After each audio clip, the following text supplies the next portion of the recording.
We're giving people a chance to make it. Not a guarantee, just a chance to make it.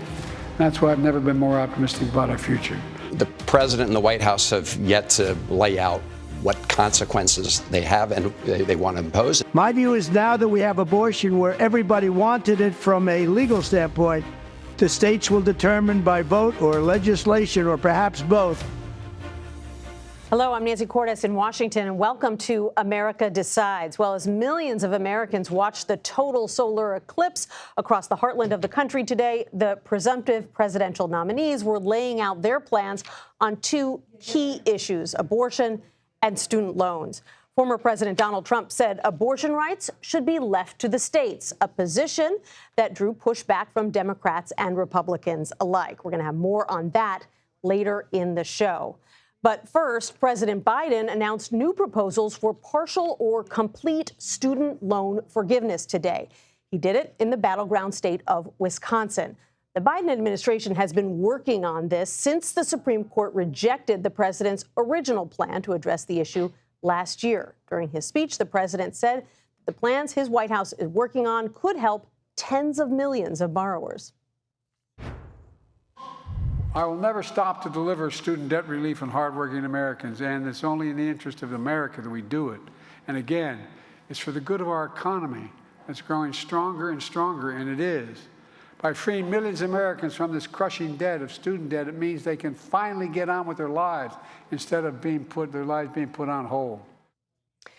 Aaron Navarro and Nydia Cavazos join us now. Aaron is following the president in Chicago, and Nydia is following Vice President Harris, who has been talking about the same issue in Philadelphia. Aaron, let's start with you. This announcement was months in the making. The White House has announced some smaller steps here and there, but this is the big one. So walk us through exactly who would benefit from this plan.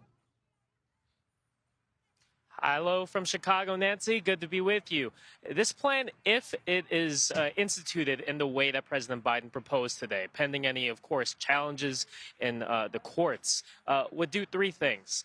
For those who now owe more than they began with because of interest, this plan will look to waive at least $20,000 worth of loans. It will also look to forgive student loans for those who have been making payments for at least 20 years for undergraduate education before these individuals would have to apply. Under this plan, it would automatically happen. And then the officials also laid out plans, though a bit vague, to create a loan program or loan forgiveness program for those going through, quote, hardships, but they did not specify what that would exactly look like. Right, and it's vague because they're actually still working through some of these details. It's going to take a few months to get this rulemaking done. Nydia, this is kind of a piecemeal approach. It's obviously not the approach the White House had been hoping to take. They wanted to wipe out $20,000 in debt for every borrower who was making less than $125,000 a year. But that plan, of course, was struck down by the Supreme Court. So how do we know that this new plan will survive court challenges, and when could it take effect?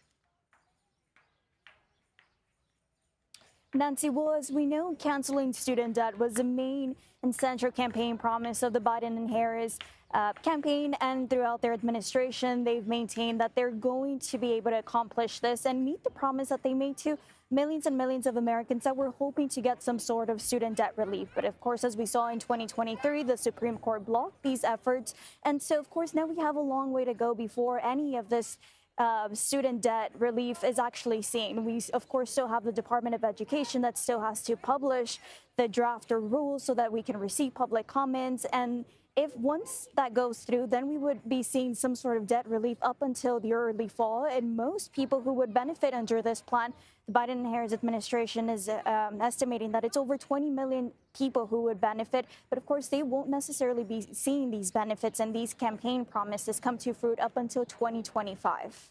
Right. So when they go to the polls in November, it will still be a bit far off. Nydia, out on the campaign trail, student loans is one of those issues that really does seem to resonate. People will tell you, well, my loan isn't going to be forgiven, but I do know someone who does qualify. How much of an impact does the campaign think that this is going to have when, as we've been discussing, most of these loans won't be forgiven until well into 2025? Right, so Nancy, I've been talking to many voters on the campaign trail. This was early on this year, and even I got to talk to some of the voters and students who have student debt out here in Pennsylvania. And what I get is a sense of disbelief. They don't actually think that this is going to come to fruit, because it didn't happen initially, and they think that the Supreme Court or this new plan would actually have some sort of legal challenges. So that's sort of the feeling that we're getting from some voters that had the hope on Biden and Harris administration that they would get their student loans canceled. But now, as far as the importance from the campaign, well, we're seeing it with President Biden out in Wisconsin, and we have Vice President here in Philadelphia, Pennsylvania. So that speaks to how important this issue is to the campaign. They recognize the importance. They're still trying to make this promise come to fruit. But we know that it's not only going to be the most important, or one of the most important issues out for voters, as we're seeing Harris, whenever she has trips, her recent trips, she's been met with a lot of protesters out here, advocating for issues that matter most to them. We're seeing some dreamers out here who have been saying, the Biden and Harris administration are focused on certain issues, but we as dreamers haven't necessarily seen any sort of solution for us. And of course, we're always met with protesters here who are calling for a ceasefire and who shout "Free Palestine" whenever Vice President arrives. And we know she's inside the school right now, and she's talking on she's focused on student debt, but we have voters out here who, aren't necessarily worried about that. They have other issues on their mind. Nina, you make a really interesting point, which is that it's not very often you have the White House sending out both the president and the vice president to different places to talk about the same issue, the way you've got the president talking about student loans in Wisconsin, the vice president in Philadelphia. Aaron, not sure why they tried to counter-program against the eclipse with a lot of people distracted, but nevertheless, you spoke to Congressman Steve Horsford today. He's the chair of the Congressional Black Caucus. What did he have to say about this issue and whether he thinks it's going to break through for voters? That's right. Congressman Horford is in one of those swing districts in a swing state in Nevada. He was here in Chicago to speak to DNC convention staffers, just to kind of introduce himself, kind of hear about the convention. But I asked him after he spoke to these staffers about the student loan program that Biden talked about. And he was adamant that it wasn't just young voters that could benefit or that would gravitate towards President Biden because of this action, but voters overall. I asked him, though, if there is an issue that the president's campaign has in terms of messaging with young voters and letting them know about his policies. Take a listen to his answer. I have encouraged the campaign to do, and they're doing it, is to meet people where they are. I'm in a competitive district. I don't take anything for granted. People need to see the record between what we've had under President Biden and Vice President Harris or what we could have under Donald Trump. And throughout our chat, he kind of foreshadowed how the Biden campaign and Democrats would message in terms of if this act or these actions are stopped by Republican judges. He repeatedly referred to MAGA forces potentially blocking some of these proposals from actually being enacted. So it's kind of showing how the Biden campaign is preparing in case some of these actions don't fully get instituted. Right. They want credit for at least trying to push this through. Aaron Navarro in beautiful Lake Michigan waterfront. Thank you so much. And Nydia Cavazos in Philadelphia. Thank you as well. A growing number of Democrats on Capitol Hill are calling for the Biden administration to halt weapons transfers to Israel. One of them joins us next. You're streaming America Decides.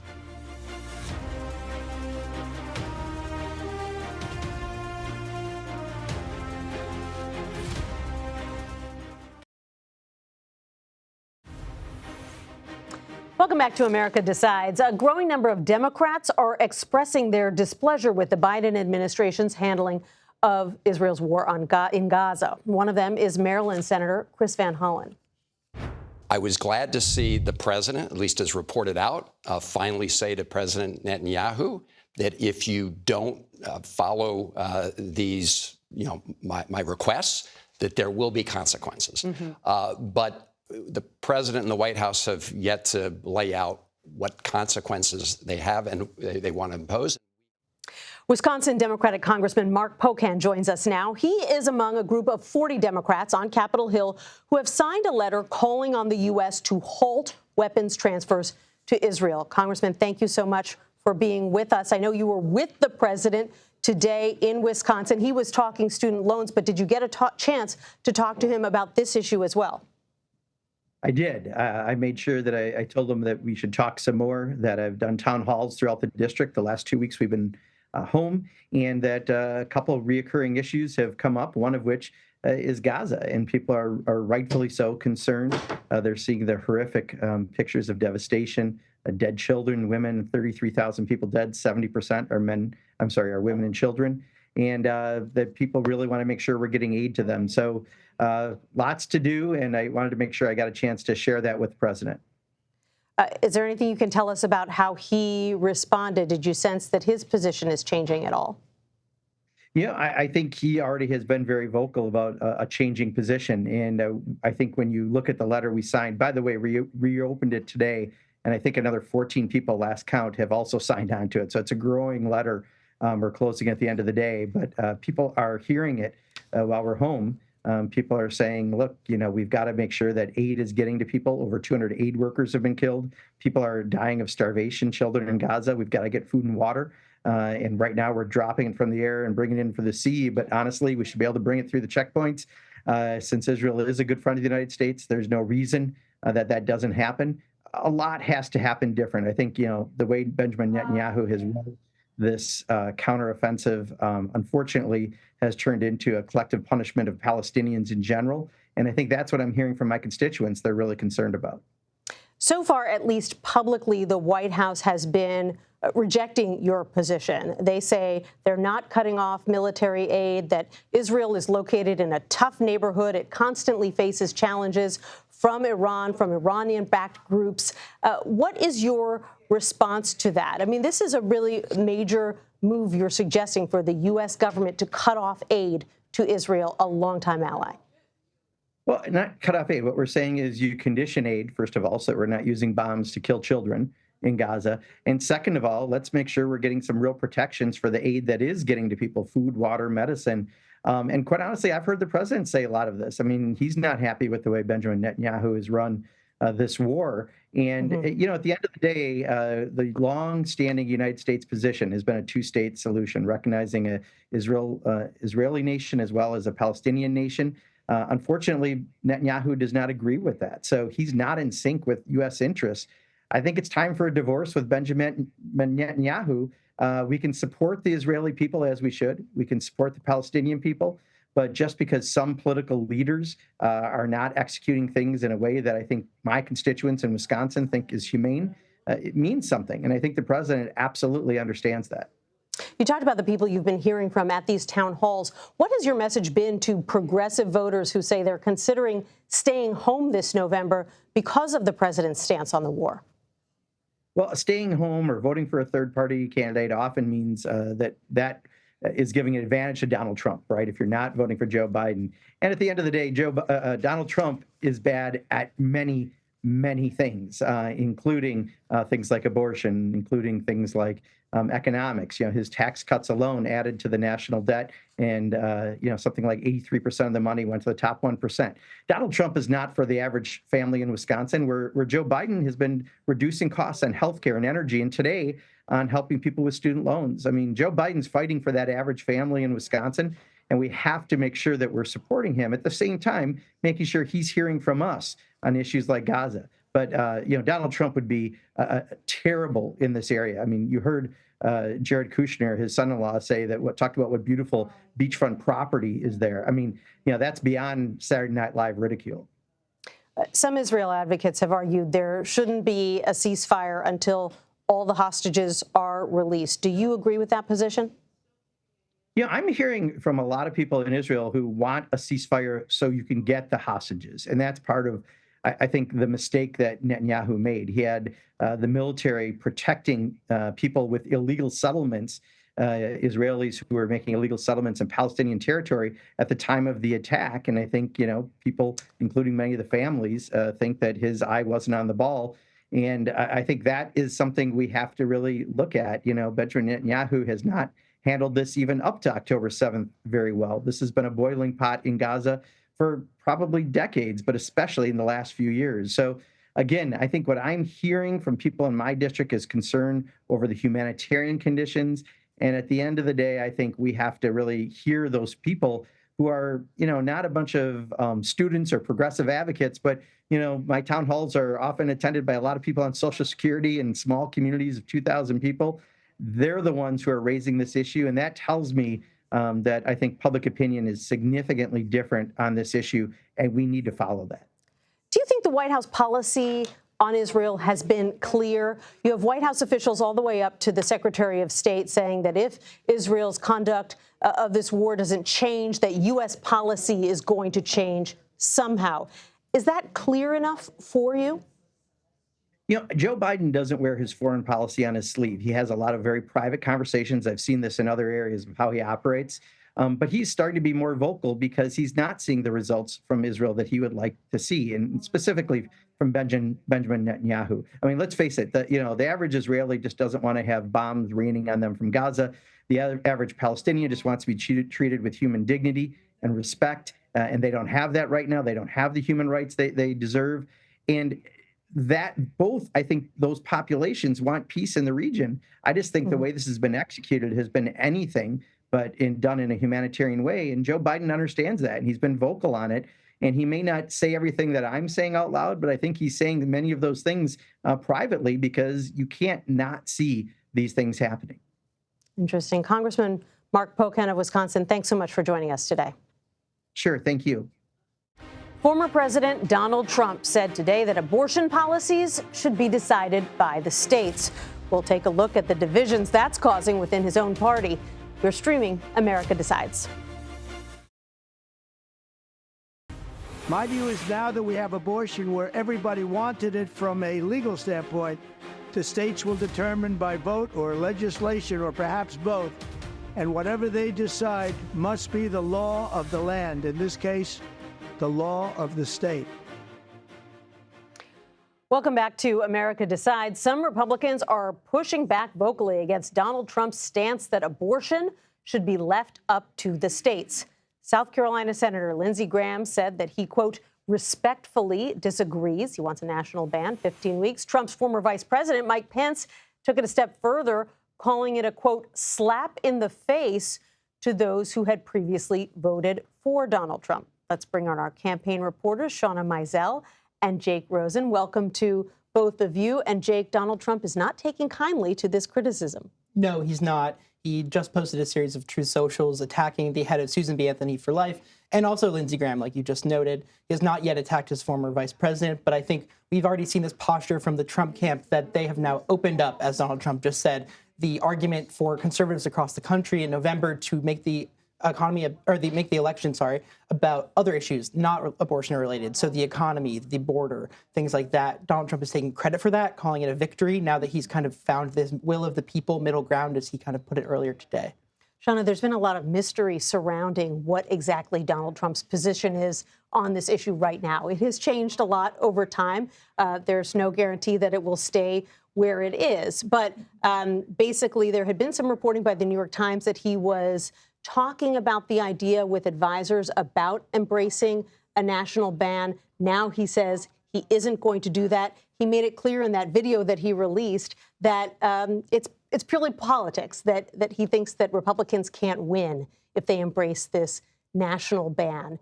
So what does it mean for him and his supporters? Why is he doing this now?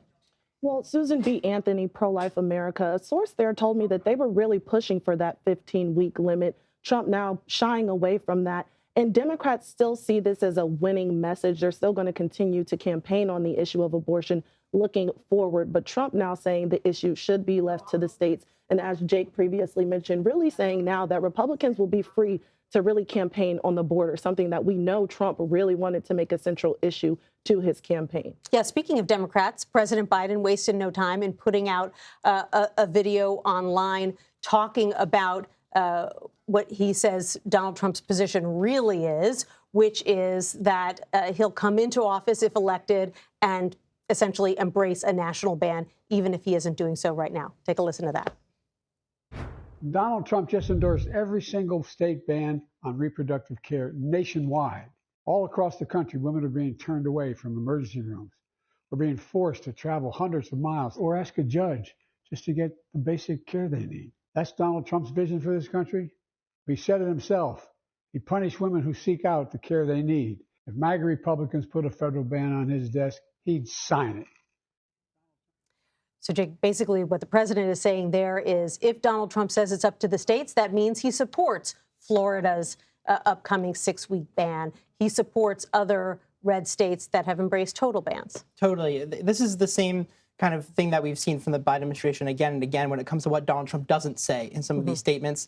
What he also didn't answer was his answer on mifepristone. What is Donald Trump's stance there? And in Donald Trump's home state of Florida come November, when he potentially votes for himself, does he support the abortion amendment there? Another thing Donald Trump didn't mention earlier today, although he did talk about IVF and IVF protections that he would like to see continued. But again, he also didn't talk about what he would like Congress to do on that front either. So Donald Trump left the door open to kind of these 4 different things that, should he get reelected and, those things come from Congress to his desk, it's certainly possible that he would sign an abortion ban of some kind if a House GOP passes it to him. Shauna, when it comes to abortion, it's not necessarily an issue that many Americans say is their most important issue, but we know it has a proven track record of driving Democrats in particular to the polls, at least in the last 2 years since the Dobbs decision was released. How does the Biden campaign plan to keep this issue in the spotlight between now and November? So it seemed like the Biden campaign was really locked and loaded to give a response to Donald Trump's stance and announcement here today. They also came out with a campaign ad that features a woman that was impacted by the ban in Texas on abortion. Now, this woman said that she had to leave the state to get an abortion, and she also successfully had a pregnancy a year later, but she needed a D&C. And because that is a procedure regularly done with abortions, that equipment was not readily available to her. And so the Biden campaign is really going to be looking to amplify these personal stories of women and families alike that have been impacted by restrictive abortion bans. And they're also going to be going to battleground states where this could be a ballot measure this November, like Arizona, where you saw the vice president and the president recently just visiting there. And it wasn't just the president who came out today. You had the vice president speaking as well on camera. Jake, what does the president's position mean now for Republicans who are down ballot, who maybe disagree with him and wanted him to take a tougher line? Well, it puts the former president in a difficult spot, right? He has to appease kind of these evangelical leaders that he so often meets with and talks with and who were very vocal in getting him elected in 2016 the first time. But he also has to appease these kind of suburban voters like we're talking about, the people who might be more willing to vote for Biden just on this issue of abortion if it is their most important issue.